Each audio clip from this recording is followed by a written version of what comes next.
ക്രിസ്തുവിൻ കഷ്ടങ്ങളിൽ ഞാൻ പാടും ഹല്ലേലൂയ. അഗ്നിശോധനയിലും ഞാൻ പാടും ഹല്ലേലൂയ. ക്രിസ്തുവിൻ കഷ്ടങ്ങളിൽ ഞാൻ പാടും ഹല്ലേലൂയ.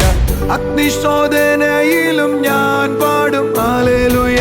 തേജസ്സിൻ പ്രത്യക്ഷതയിൽ ഞാൻ പാടും ഹല്ലേലൂയ. ആത്മാവിൻ നിറവിൽ ഞാൻ പാടും ഹല്ലേലൂയ. തേജസ്സിൻ പ്രത്യക്ഷതയിൽ ഞാൻ പാടും ഹല്ലേലൂയ. ആത്മാവിൻ നിറവിൽ ഞാൻ പാടും hallelujah. Hallelujah, hallelujah, hallelujah, hallelujah, hallelujah, hallelujah, hallelujah, hallelujah. TV പ്രേക്ഷക സംഗമം തിരുവല്ലയിൽ സെപ്റ്റംബർ 24 ചൊവ്വാഴ്ച രാവിലെ 10:30 മുതൽ. സ്ഥലം MDM jubilee hall, Thirumoolapuram. TV പ്രേക്ഷക സംഗമം തൃശൂരിൽ സെപ്റ്റംബർ 25 ബുധനാഴ്ച രാവിലെ 10:30 മുതൽ. സ്ഥലം കമ്മ്യൂണിറ്റി ഹാൾ, നെഹ്റു നഗർ, കുരിയച്ചിറ, തൃശൂർ.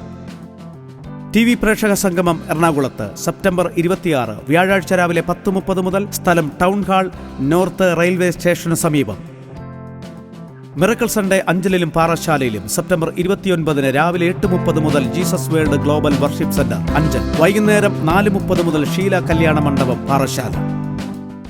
കർത്താവിൻ്റെ അതിപരിശുദ്ധ നാമം വാഴ്ത്തപ്പെടുമാറാകട്ടെ. അനുഗ്രഹിക്കപ്പെട്ട ഒരു നല്ല ദിവസം കൂടെ കർത്താവ് നമുക്ക് തന്നതിനായി നമുക്ക് ദൈവത്തെ സ്തുതിക്കാം. ഇന്ന് നമ്മൾ കേൾക്കാൻ പോകുന്നത് യേശു കർത്താവ് മരിച്ചതിന് ശേഷവും തൻ്റെ ശിഷ്യന്മാർക്ക് വെളിപ്പെട്ടിട്ട് താൻ ജീവിക്കുന്നു എന്ന് അവർക്ക് മനസ്സിലാകുന്ന വിധത്തിൽ ഒരിക്കലും അവർക്ക് എതിർത്ത് പറയുവാൻ കഴിയാത്ത വിധത്തിലുള്ള തെളിവുകൾ കർത്താവ് അവർക്ക് കൊടുക്കുവാനിടയായി തീർന്നു. ഹല്ലേലൂയ. സ്വർഗരാജ്യത്തെ അനുഭവിക്കുവാനായി കഴിയും. യേശു കർത്താവ് ഭൂമിയിലായിരിക്കുമ്പോൾ ദൈവരാജ്യത്തെക്കുറിച്ച് പലതും പഠിപ്പിച്ചു. എന്നാൽ അവർക്ക് ഗ്രഹിക്കാൻ കഴിയാത്ത ചിലതുകൂടെ ദൈവരാജ്യത്തെ അനുഭവിക്കാൻ കഴിയുമെന്നത് മരണശേഷം, ഉയർപ്പിന് ശേഷം കർത്താവ് ശിഷ്യന്മാർക്ക് പറഞ്ഞു കൊടുക്കുകയും അവർക്ക് അനുഭവിക്കാൻ കഴിയുന്ന വിധത്തിൽ ചിലത് അവരുടെ ലൈഫിൽ വെളിപ്പെടുവാൻ തക്കോണം ഇടയാകുകയും ചെയ്തു. ഇന്നത്തെ മെസ്സേജ് കേൾക്കുമ്പോൾ നിങ്ങളുടെ ലൈഫിനെയും കർത്താവ് ബലപ്പെടുത്തട്ടെ. ചില യാഥാർത്ഥ്യങ്ങളും കൂടെ നിങ്ങൾക്ക് മനസ്സിലാകുവാനിടയാകട്ടെ. നമുക്ക് മെസ്സേജിലേക്ക് പോകാം.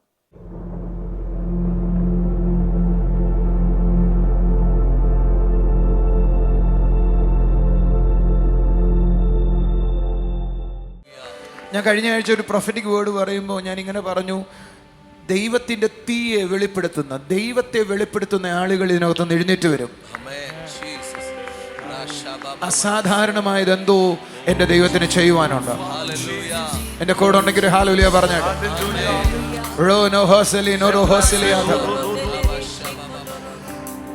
നമുക്ക് ഈ ദിവസങ്ങളിൽ വേണ്ട ഏറ്റവും വലിയ കാര്യം എന്ന് പറയുന്നത് സ്പിരിച്വൽ വേൾഡിൽ നിന്ന് ഈ ഫിസിക്കൽ വേൾഡിൽ ഒരു വ്യക്തിപരമായ സന്ദർശനമാണ്. നമുക്ക് പലപ്പോഴും ദൂതന്മാരെ കാണാം, ദൈവിക ദർശനങ്ങളുണ്ടാകാം. പക്ഷേ ഞാൻ ഈ പറയുന്ന തലം എന്ന് പറയുന്നത് അടുത്തൊരു ഉയർന്ന പ്രതലമാണ്. സഭയിൽ ഇതുവരെ ഇല്ലാത്ത അടുത്തൊരു ഉയർന്ന പ്രതലത്തിലുള്ള കാര്യങ്ങൾ ദൈവം ചെയ്യാൻ പോകുന്നു. ആൾറെഡി ഇറ്റ് ഈസ് സെറ്റിൽ. ആ കാര്യം ദൈവം ചെയ്തു വെച്ചേക്കുക. ഈ ദിവസങ്ങളിൽ അത് മാനിഫെസ്റ്റഡ് ആകാനായി പോകും. അടുത്തിരിക്കുന്ന ആളോട് കൈ കൊടുത്തിട്ട് പറഞ്ഞേ, ഇൻഡിവിജ്വലായ വിസിറ്റേഷൻ ഉണ്ടാകാൻ പോകുന്നു. ഓ ഹല്ലേലൂയ, ഹല്ലേലൂയ. നിങ്ങൾ അങ്ങനെ വിശ്വസിക്കുന്നെങ്കിൽ കൈകളടിച്ചൊരു നല്ല ആമേൻ പറഞ്ഞു ഇരിക്കാം. നമുക്ക് ഞാനൊരു വാക്യം വായിക്കുന്നു. ഇന്ന് കുറച്ച് വാക്യങ്ങൾ വായിക്കേണ്ട ദിവസമാണ്. സാധിക്കുന്നവരെ എൻ്റെ കൂടെ ഒന്ന് വായിച്ച് സഹായിച്ചാൽ കൊള്ളാം. സോളിയുടെ നോട്ട് കാണും. അപ്പോസ്തല പ്രവൃത്തിയിലേക്ക് വരാം. 1-ാം അധ്യായം എടുക്കാം. എൻ്റെ 2-ാമത്തെയും 3-ാമത്തെയും വായിക്കാം. അവിടെ എഴുതിയിരിക്കുന്ന നിങ്ങളും കൂടെ എടുത്താട്ടെ. അവൻ കഷ്ടം അനുഭവിച്ച ശേഷം 40 നാളോളം അവർക്ക് പ്രത്യക്ഷനായി ദൈവരാജ്യം സംബന്ധിച്ച കാര്യങ്ങൾ സംസാരിച്ചുകൊണ്ടിരുന്നു. എല്ലാവരും പറഞ്ഞ് ദൈവരാജ്യം സംബന്ധിച്ച കാര്യങ്ങൾ. ഓർക്കെ പറ. ഞാൻ പലപ്പോഴും ആ വാചകം വായിക്കുമ്പോഴൊക്കെ ചിന്തിക്കാറുണ്ട്, യേശു കർത്താവ് ഈ ഭൂമിയിൽ വന്നപ്പോൾ പ്രസംഗിച്ചു തുടങ്ങിയത് ദൈവരാജ്യത്തെക്കുറിച്ചായിരുന്നു. ഏകദേശം 3.5 കൊല്ലത്തോളം കർത്താവ് പ്രസംഗിച്ച പ്രസംഗം ദൈവരാജ്യത്തെക്കുറിച്ചായിരുന്നു.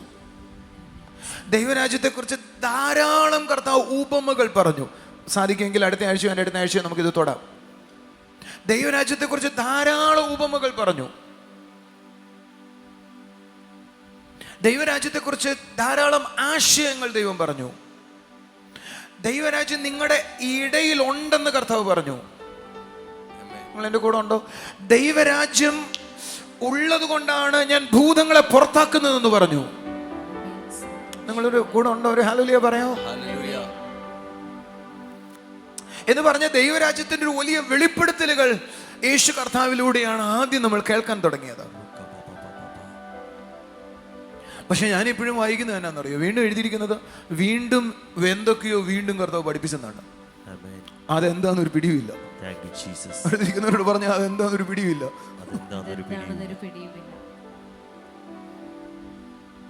ഐ ബിലീവ് നമുക്ക് ഈ ദിവസങ്ങളിൽ ആ കാര്യങ്ങളെ മനസ്സിലാക്കി തരുന്നതിന് നമുക്ക് നന്ദി പറയാം. നിങ്ങൾ അതിന് കൈയടിച്ചില്ലല്ലോ. ദൈവരാജ്യത്തെ കുറിച്ച് പറഞ്ഞിട്ട് അടുത്ത വാചകം എഴുതിയിരിക്കുക, ഞാൻ ജീവിച്ചിരിക്കുന്നു എന്ന്. എല്ലാവരും പറഞ്ഞേ, നമുക്കിത് കേൾക്കുമ്പോൾ വല്ലതും തോന്നുന്നുണ്ടോ? കർത്താവ് ജീവിച്ചിരിക്കുന്നു എന്ന് അനേകം ദൃഷ്ടാന്തങ്ങളാൽ അവർക്ക് കാണിച്ചു കൊടുത്തു. നമുക്ക് യേശു ജീവിച്ചിരിക്കുന്നു എന്ന് പറഞ്ഞാൽ വിശ്വസിക്കാൻ വല്ല പ്രയാസമുണ്ടോ? പക്ഷെ 33 കൊല്ലം കൂടെ നടന്ന ശിഷ്യന്മാർ, അല്ലെങ്കിൽ 3.5 കൊല്ലം കൂടെ നടന്ന ശിഷ്യന്മാർക്ക് യേശു ജീവിച്ചിരിക്കുന്നു എന്ന് വിശ്വസിക്കാൻ എന്തോ പ്രയാസമുള്ള പോലെ തോന്നേ.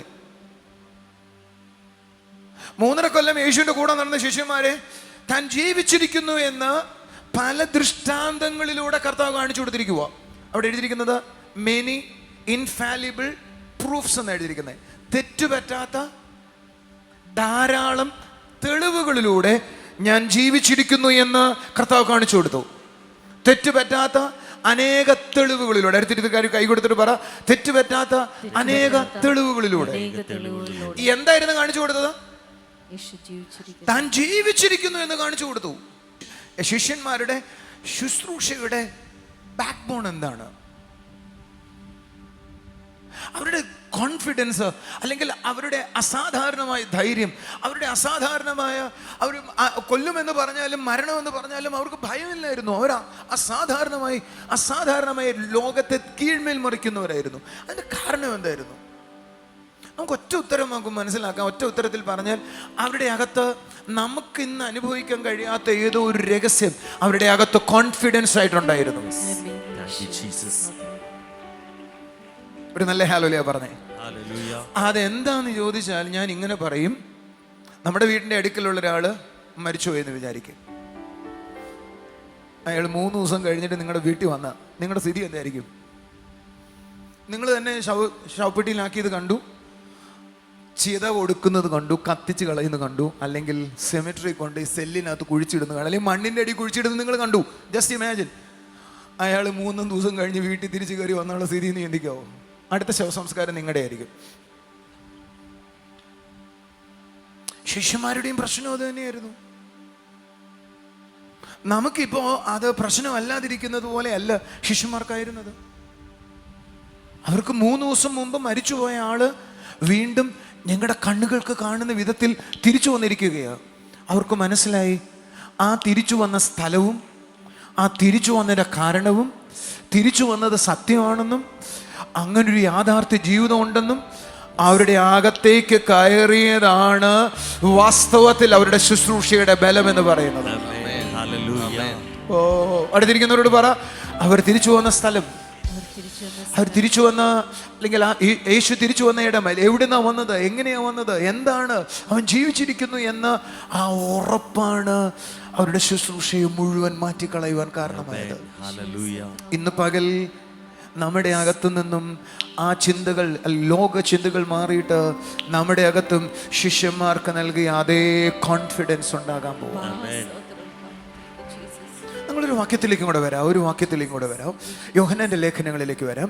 അതിന്റെ 1-ാം അധ്യായം എടുക്കാം. 1 മുതലുള്ള വാക്യങ്ങൾ വായിക്കാം. ആദ്യം മുതലുള്ളതും ഞങ്ങൾ കേട്ടതും സ്വന്തം കണ്ണുകൊണ്ട് കണ്ടതും ഞങ്ങൾ നോക്കിയതും ഞങ്ങളുടെ കൈ തൊട്ടതുമായ ജീവന്റെ വചനം സംബന്ധിച്ച് യോഹന്നാൻ പറയുക, ഞങ്ങൾ കേട്ടു, ഞങ്ങൾ കണ്ടു, ഞങ്ങൾ നോക്കി, ഞങ്ങൾ അനുഭവിച്ചു. എല്ലാവരും പറഞ്ഞേ, ഞങ്ങൾ കണ്ടു. ഉറക്കെ പറ, ഞങ്ങൾ കേട്ടു. പറ, ഉറക്കെ പറ, ഞങ്ങൾ കണ്ടു, ഞങ്ങൾ കേട്ടു, ഞങ്ങൾ നോക്കി, ഞങ്ങൾ തൊട്ട് അനുഭവിച്ചു. ആരെ കുറിച്ചാണ് പറയുന്നേ? സിംപിളി പറയാം, അത് യേശുവിനെ കുറിച്ചാണ്. അവർ കണ്ടതും കേട്ടതും നോക്കിയതും തൊട്ടനുഭവിച്ചതുമാണ് പറയുന്നത്. ഒന്നും കൂടെ പറയാം, അവർ കണ്ടതും കേട്ടതും നോക്കിയതും തൊട്ടനുഭവിച്ചതുമാണ് പറയുന്നത്. അതിന് കുറച്ചും കൂടെ ആധികാരികതയുണ്ട്. Come on. താൻ കണ്ടത്, താൻ കേട്ടത്, താൻ തൊട്ടത്, താൻ അനുഭവിച്ചതുമായ ഒരു കാര്യത്തെ പ്രസന്റ് ചെയ്യുമ്പോൾ അവരനുഭവിച്ചതിൽ നിന്നാണ് അവർ സംഭവിക്കുന്നത്. അതായിരുന്നു അവരുടെ കോൺഫിഡൻസ്. അവർക്ക് മനസ്സിലായി യേശു മരിച്ചു എന്നത് നമുക്കറിയാവൂ, യേശു ഉയർത്തെഴുന്നേറ്റത് നമുക്കറിയാവൂ. പക്ഷേ അവരത് കണ്ണുകൊണ്ട് കണ്ടു, അവരത് കണ്ണുകൊണ്ട് കണ്ടു, അവരെ കൈകൊണ്ട് തൊട്ടു. കണ്ണുകൊണ്ട് കണ്ടു, കൈകൊണ്ട് തൊട്ടു, അവരനുഭവിച്ചു, ചെവി കൊണ്ട് അവനെ കേട്ടു. അവരുടെ കോൺഫിഡൻസിന്റെ ലെവൽ എന്തായിരിക്കും? ഇനി അടുത്ത വാചകം നിങ്ങൾ വായിച്ചാട്ടെ, അടുത്ത വാചകം വായിച്ചാട്ടെ. ഞങ്ങളുടെ കൈ തൊട്ടതുമായ ജീവന്റെ വചനം സംബന്ധിച്ച് ജീവൻ പ്രത്യക്ഷമായി. അടുത്ത വാക്ക്, ഞങ്ങൾ കണ്ട് സാക്ഷീകരിക്കുകയും ഞങ്ങളത് കണ്ട് സാക്ഷീകരിക്കുകയും പിതാവിനോട് കൂടെ ഇരുന്ന് ഞങ്ങൾക്ക് പ്രത്യക്ഷമായ നിത്യജീവനെ നിങ്ങളോട് അറിയിക്കുകയും ചെയ്യുന്നു. നിങ്ങളോട് അറിയിക്കുകയും ചെയ്യുന്നു. അടുത്ത വാചകം, ഞങ്ങൾ കണ്ടും കേട്ടുമുള്ളത് നിങ്ങൾക്ക് ഞങ്ങളോട് കൂട്ടായ്മ ഉണ്ടാകേണ്ടതിന് നിങ്ങളോടും അറിയിക്കുന്നു. നിങ്ങൾക്ക് വല്ല മനസ്സിലായോ? ഞങ്ങൾ കണ്ടും കേട്ടുമായ കാര്യം നിങ്ങളോട് പറയുന്നു. എന്തിനു വേണ്ടിയാ? ഞങ്ങളോട് കൂട്ടായ്മ ഉണ്ടാകേണ്ടതിന്. ഞാൻ ആ വാചകത്തെ യോഹന്നാനോടും പ്രസംഗിക്കുന്ന ശുശ്രൂഷകരോടും അത് നിമിത്തം പ്രസംഗം കേട്ട നമുക്ക് അതിലൂടെ, ആ കേട്ടതിലൂടെ ദൈവത്തോട് കൂട്ടായ്മയുണ്ടാകുന്നതിലൂടെ വാസ്തവത്തിൽ ഞാൻ ചിന്തിച്ചിരുന്നത്. പക്ഷെ നിങ്ങൾ അതിന്റെ തൊട്ട് താഴത്തെ വാചകം കൂടെ വായിച്ചേ. ഞങ്ങളുടെ കൂട്ടായ്മയോ, എന്നിട്ട് പറയുവാ, ഞങ്ങളോട് കൂട്ടായ്മ ഉണ്ടാകേണ്ടതെന്ന് എന്ന് പറഞ്ഞിട്ട് പറയുക, ഞങ്ങളുടെ കൂട്ടായ്മയോ പിതാവിനോടും അവന്റെ പുത്രനായ യേശുക്രിസ്തുവിനോടുമാകുന്നു. നിങ്ങൾ രണ്ടുപേരും വരാവോ? ഓടിവോ. ഒരാളിവിടെ നിന്നേ, കുറച്ചും കൂടെ മുന്നോട്ട് നിൽക്കണോ? വാ, ഇങ്ങോട്ട് തിരിഞ്ഞേക്കണോ മോനെ, വാ. കൂട്ടായ്മ എല്ലാവരും പറഞ്ഞേ. നീ അവിടെ പോയി നിന്നേ, തിരിച്ചു വരേ. എനിക്ക് അയാളോട് കൂട്ടായ്മ ആചരിക്കാൻ പറ്റത്തില്ല, എനിക്ക് ഇവനോട് കൂട്ടായ്മ ആചരിക്കാൻ പറ്റും. വാ, ഇപ്പൊ ഞങ്ങൾക്ക് ഒരുമിച്ച് കൂട്ടായ്മ ആചരിക്കാനായി പറ്റും. ആണെന്നോ അല്ലെന്നോ എന്ന് പറഞ്ഞ യേശു കർത്താവിനോടും പിതാവൻ ദൈവത്തോടും യോഹന്നാനെ അങ്ങ് ദൂരെ എന്ന് എന്തോ അനുഭവിക്കുന്നതല്ല, കണ്ട് കേട്ട് സംസാരിച്ച് അനുഭവിക്കാവുന്ന ഒരു ഫെലോഷിപ്പ് ഉണ്ടായിരുന്നു.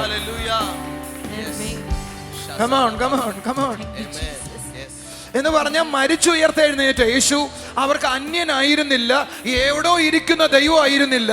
ഇതേപോലെ വർത്തമാനം പറയാൻ കഴിയുന്ന, കൂട്ടായ്മ ആചരിക്കാൻ കഴിയുന്ന യാഥാർത്ഥ്യമായിരുന്നു അവർക്ക്.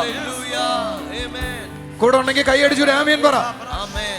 എന്ന് പറഞ്ഞാൽ ഞാൻ ഈ വ്യക്തികളെ അടുക്കൽ നിൽക്കുന്നത് പോലെ യേശുവിന്റെ അടുക്കലും പിതാവിന്റെ പ്രസൻസിനെയും അവർ അനുഭവിച്ചിട്ട് അടുത്തിരുന്ന് സംസാരിക്കുന്ന കൂട്ടായ്മയായിരുന്നു അവർക്കുണ്ടായിരുന്നത്. അവർക്ക് അങ്ങനെ ഒരു ഫെലോഷിപ്പ് ഉണ്ടായിരുന്നു. അവരവനെ തൊട്ടിരുന്നു. നമുക്ക് പിടിയിടുന്നില്ല.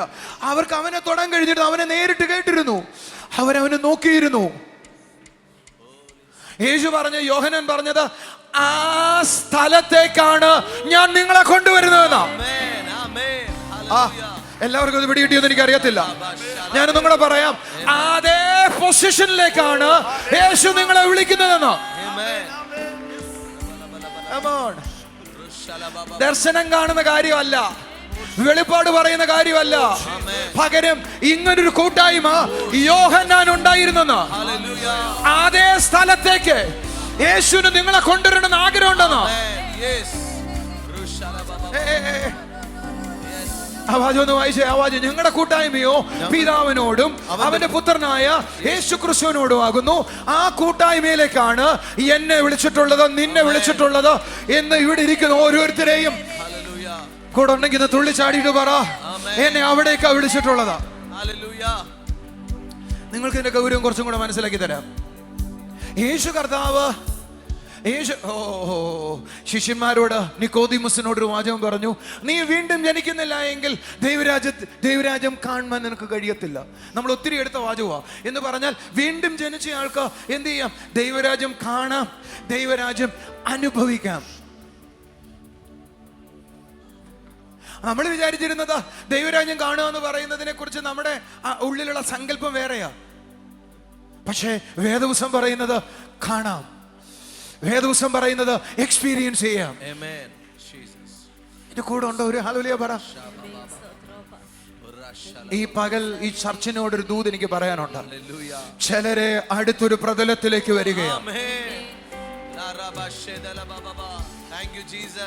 ഞാൻ ഈ പറയുന്ന ദൂത് ശ്രദ്ധിച്ചു കേട്ടോണം. നിങ്ങളുടെ ഫെലോഷിപ്പിന്റെ നിലവാരം മാറാൻ പോവുക. നിങ്ങളുടെ കൂട്ടായ്മയുടെ നിലവാരം മാറാൻ പോകുന്നു. നിങ്ങളുടെ ആരാധനയുടെ നിലവാരം മാറാൻ പോകുന്നു. നിങ്ങളുടെ പ്രാർത്ഥനയുടെ നിലവാരം മാറാൻ പോകുന്നു. നിങ്ങളുടെ ഫെലോഷിപ്പിന്റെ നിലവാരം മാറാൻ പോകുന്നു.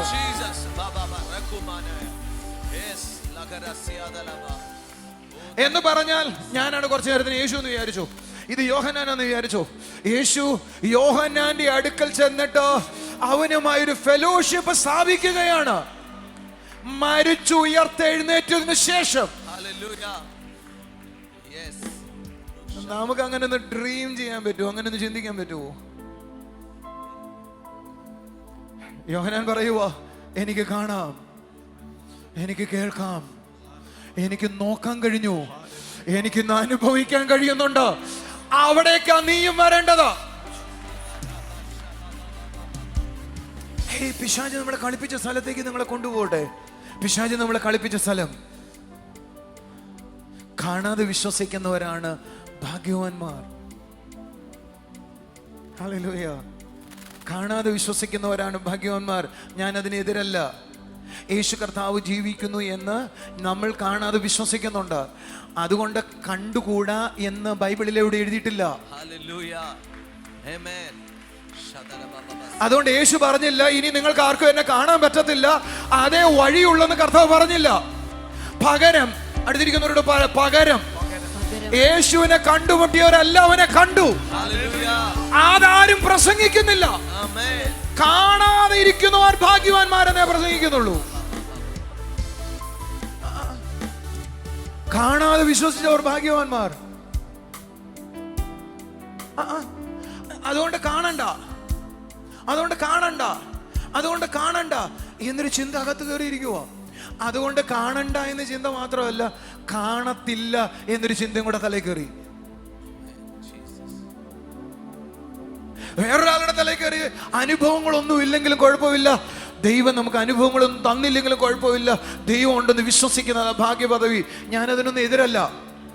പക്ഷേ ഞാൻ ഈ ദിവസങ്ങളിൽ വ്യത്യസ്തമായൊരു പഠനം നടത്തി. ബൈബിളിലെ ഞാൻ പഠിച്ചുകൊണ്ടിരിക്കുകയാണ്. കുറച്ചും കൂടെ എനിക്ക് മനസ്സിലായത്, യേശുവിൻ്റെ പ്രസംഗം കേട്ടിട്ട് അവനിൽ വിശ്വസിച്ചു എന്ന് പറയുന്ന വാക്കുകൾ 1-2 കിട്ടിയപ്പോൾ അവൻ ചെയ്ത അത്ഭുതങ്ങൾ കണ്ടിട്ട് അവനെ വിശ്വസിച്ചു എന്ന് പറയുന്ന വാക്യങ്ങൾ എനിക്ക് 100 കിട്ടി.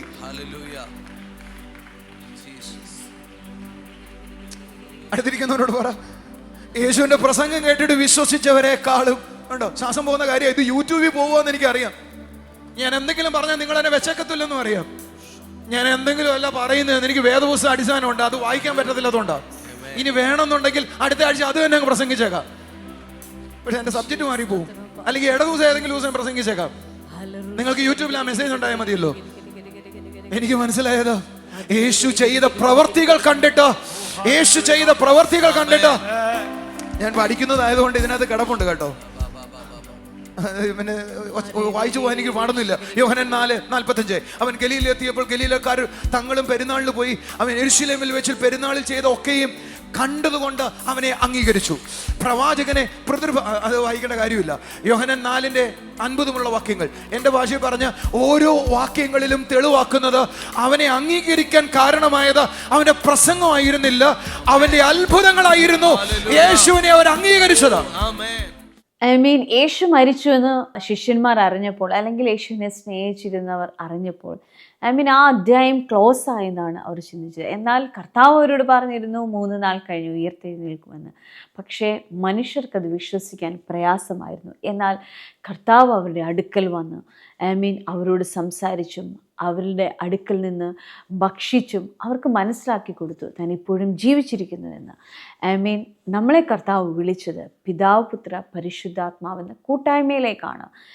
നമുക്ക് അതിനെ അനുഭവിക്കുവാനായി കഴിയും. ആ ദൈവരാജ്യത്തിൻ്റെ അനുഭവത്തെ നമുക്ക് അനുഭവിക്കുവാനായി കഴിയും. അത് അനുഭവത്തിൽ ജീവിക്കണമെന്നാണ് ദൈവം നമ്മളെക്കുറിച്ച് ആഗ്രഹിക്കുന്നത്. സാധാരണ ഒരു വ്യക്തിയേക്കാൾ വ്യത്യസ്തമായിട്ട് ദൈവരാജ്യത്തിലായിരിക്കുന്ന ഒരു വ്യക്തി ആയിത്തീരണം. നിങ്ങൾ ഓരോരുത്തരും അങ്ങനെ ആയിത്തീരട്ടെ. നമുക്കിനിയും ചില സാക്ഷ്യങ്ങൾ കാണാം.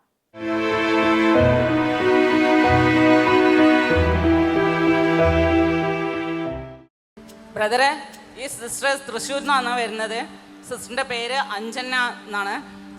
സിസ്റ്റർ അത്ഭുത രോഗസൗഖ്യത്തിൻ്റെ സാക്ഷ്യത്തിലാണ് ഇവിടെ നിൽക്കുന്നത്.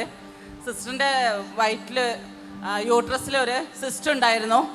അത് തൃശ്ശൂർ ചർച്ചിലത്തെ ലീഡേഴ്സിനെ വിളിച്ച് പ്രാർത്ഥിച്ച ശേഷം ഡോക്ടറത്തെ ടെസ്റ്റ് ചെയ്ത് സ്കാനിങ് ചെയ്തപ്പോൾ പൂർണ്ണ സൗഖ്യം വന്നു എന്നുള്ള അത്ഭുത സാക്ഷിയായിട്ടാണ് നിൽക്കുന്നത്. ഒന്ന് കൈയടിച്ച് കർത്താവിനെ സ്തുതിച്ച് യേശു ചെയ്തെന്ന് കുറച്ചും കൂടെ ചോണയായിട്ട് ഒരു ആമിയും പറഞ്ഞ്. സിസ്റ്ററിന്റെ പേര് പറയാവോ? അജന്യ. ഞാൻ ചോദിക്കുന്നത് എങ്ങനെയാ മുഴ മാറിയെന്ന് മനസ്സിലായേ? അത് 2ാമത് സ്കാനിങ് ഉണ്ടായിരുന്നു. സ്കാനിങ് റിപ്പോർട്ട് കയ്യിൽ കൊണ്ടുവന്നിട്ടുണ്ടോ? റിപ്പോർട്ട് കൊണ്ടുവന്നിട്ടില്ല, പക്ഷെ മാറി. ആദ്യത്തെ പരിശോധനയിൽ മുഴയുണ്ടായിരുന്നു.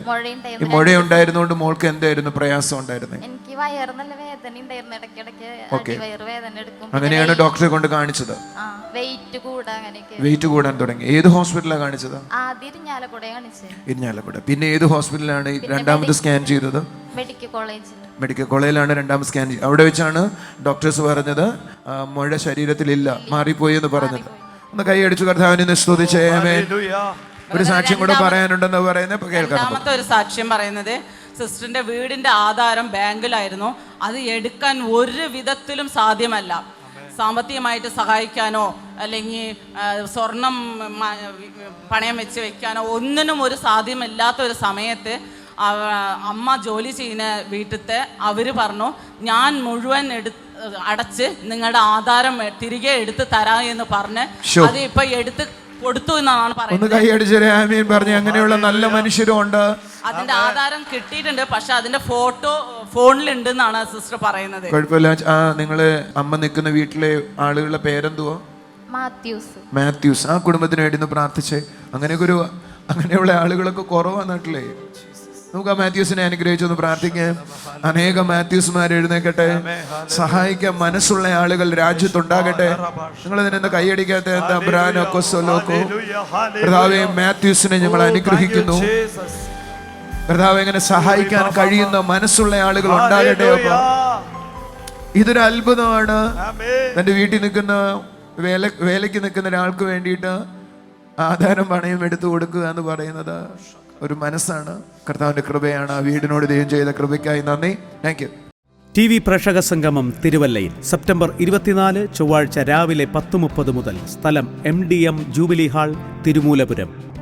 TV പ്രേക്ഷക സംഗമം തൃശൂരിൽ സെപ്റ്റംബർ 25 ബുധനാഴ്ച രാവിലെ 10:30 മുതൽ. സ്ഥലം community hall, Nehru Nagar, Kuriachira, Thrissur. TV പ്രേക്ഷക സംഗമം എറണാകുളത്ത് സെപ്റ്റംബർ 26 വ്യാഴാഴ്ച രാവിലെ 10:30 മുതൽ. സ്ഥലം ടൗൺ ഹാൾ, നോർത്ത് റെയിൽവേ സ്റ്റേഷന് സമീപം. മിറക്കിൾ സൺഡേ അഞ്ചലിലും പാറശാലയിലും സെപ്റ്റംബർ 29 രാവിലെ 8:30 മുതൽ. Jesus world global worship centre, Anchal. വൈകുന്നേരം 4:30 മുതൽ. ഷീല കല്യാണ മണ്ഡപം, പാറശാല. നമ്മുടെ ലൈഫിൽ ഒരു ആവശ്യം മുൻപിൽ വരുമ്പോൾ അത്ഭുതകരമായ ഒരു കരം നമുക്ക് മുൻപിൽ വെളിപ്പെടുന്നതാണ്. നമ്മളെ ഞെട്ടിക്കുന്ന കാര്യം, ജീവിക്കുന്ന ഒരു ദൈവത്തെ അനുഭവിക്കാൻ കഴിയുന്നത്. ആരുമില്ല എന്ന് തോന്നുന്നിടത്ത് എനിക്ക് വേണ്ടി കരുതുവാൻ, എനിക്ക് വേണ്ടി ചിലത് സൂക്ഷിക്കുവാൻ, എന്നെ പ്രൊട്ടക്റ്റ് ചെയ്യുവാൻ, ഞാൻ ആഗ്രഹിക്കുന്ന ചിലത് എനിക്ക് നേടിത്തരുവാൻ ഒരാൾ എനിക്കുണ്ടെന്ന് പറയുന്നത് വളരെ സന്തോഷമാണ്. ജീവിക്കുന്ന ഒരു നല്ല പിതാവിൻ്റെ അടുക്കലാണ് നമ്മളായിരിക്കുന്നത്. നിങ്ങൾ ചോദിക്കുന്നത് അവൻ തരുവാൻ മനസ്സുള്ളവനാക്കുന്നു. ഹല്ലേലൂയ. വിശ്വാസത്തോടെ കർത്താവിൻ്റെ അടുക്കലായിരുന്നാട്ടെ. പ്രത്യേകിച്ച് രോഗികളായിരിക്കുന്നവർ രോഗമുള്ള ഭാഗത്ത് കൈവച്ചാട്ടെ. നമുക്ക് ഒരുമിച്ച് പ്രാർത്ഥിക്കാം. അപ്പോൾ ആ യേശുവിൻ്റെ നാമത്തിൽ ഞങ്ങൾ പ്രാർത്ഥിക്കുന്നു കർത്താവെ, നിങ്ങൾക്ക് സ്വർഗരാജ്യത്തെ അനുഭവിക്കാൻ കഴിയണം, ദൈവരാജ്യത്തെ അനുഭവിക്കാൻ കഴിയണം കർത്താവെ. ഈ വീടുകളിൽ അങ്ങനെ വലിയൊരു അനുഗ്രഹവും നന്മയും ഉണ്ടാകട്ടെ അപ്പാ. വലിയ നന്മയുണ്ടാകണം അപ്പാ. ദൈവരാജ്യത്തെ അനുഭവിക്കുന്ന വിധത്തിൽ ഇവരുടെ ആത്മീയ നിലവാരം മാറട്ടെ അപ്പാ. Thank you Jesus. കഴുത്തിൽ പ്രയാസമായിട്ട് സ്പോൺലൈറ്റിസ് പോലെ കഴുത്ത് ചലിക്കാൻ കഴിയാത്ത വിധത്തിൽ കഴുത്ത് മുതൽ താഴോട്ട് വേദനയാണ്. ആ വ്യക്തിയെ കർത്താവ് തൊടുകയാണ്. ആ ഡിസ്കുകൾക്ക് പ്രയാസമുണ്ട്. യേശുവിൻ്റെ നാമത്തിൽ പ്രാർത്ഥിക്കുന്നു കർത്താവെ. ആ ഭാഗത്തോട്ട് കൈകൾ വെച്ചാട്ടെ. ദൈവത്തിൻ്റെ കരം ചലിക്കുകയാണ്. യേശുവിൻ്റെ നാമത്തിൽ കർത്താവെ ആ സൗഖ്യം ചലിക്കട്ടെ അപ്പാ. യേശുവിൻ്റെ നാമത്തിൽ ആ സൗഖ്യം ചലിക്കട്ടെ അപ്പാ. Thank you Jesus, thank you Jesus. അപ്പോൾ അവിടുന്ന് ചെയ്തതിനായി നന്ദി പറയുന്നു കർത്താവെ. സീസൺ ചേഞ്ച് വരുമ്പോൾ ശരീരത്തിൽ വിണ്ടുകീറുന്ന അനുഭവത്തോടെ ആയിരിക്കുന്ന പ്രത്യേകിച്ച് കാൽപാദങ്ങളിൽ പ്രയാസമായിരിക്കുന്ന ഒരു വ്യക്തിയെ കർത്താവ് തൊടുകയാണ്. കർത്താവെ അവിടുത്തെ സൗഖ്യത്തിനായി നന്ദി പറയുന്നു കർത്താവെ. യേശുവിൻ്റെ നാമത്തിൽ പ്രാർത്ഥിക്കുന്നു കർത്താവെ. സൗഖ്യത്തിനായി നന്ദി പറയുന്നു കർത്താവെ. Thank you Jesus, thank you Jesus. കർത്താവിനെ കാണുന്ന കുടുംബങ്ങളിൽ ദൈവത്തിൻ്റെ കരം ചലിക്കണമപ്പാ. ആ സാന്നിധ്യത്തിൻ്റെ നിറവ് ചലിക്കണമപ്പാ. ദൈവത്തിൻ്റെ പ്രവൃത്തി ഉണ്ടാക്കണമപ്പാ. Thank you Jesus. അപ്പോൾ അവിടുന്ന് ചെയ്തതിനായി നന്ദി, യേശുവിൻ്റെ നാമത്തിൽ തന്നെ. ആമീൻ. വലിയ നന്മകൾ കൊണ്ട് കർത്താവ് നിറയ്ക്കട്ടെ. God bless you.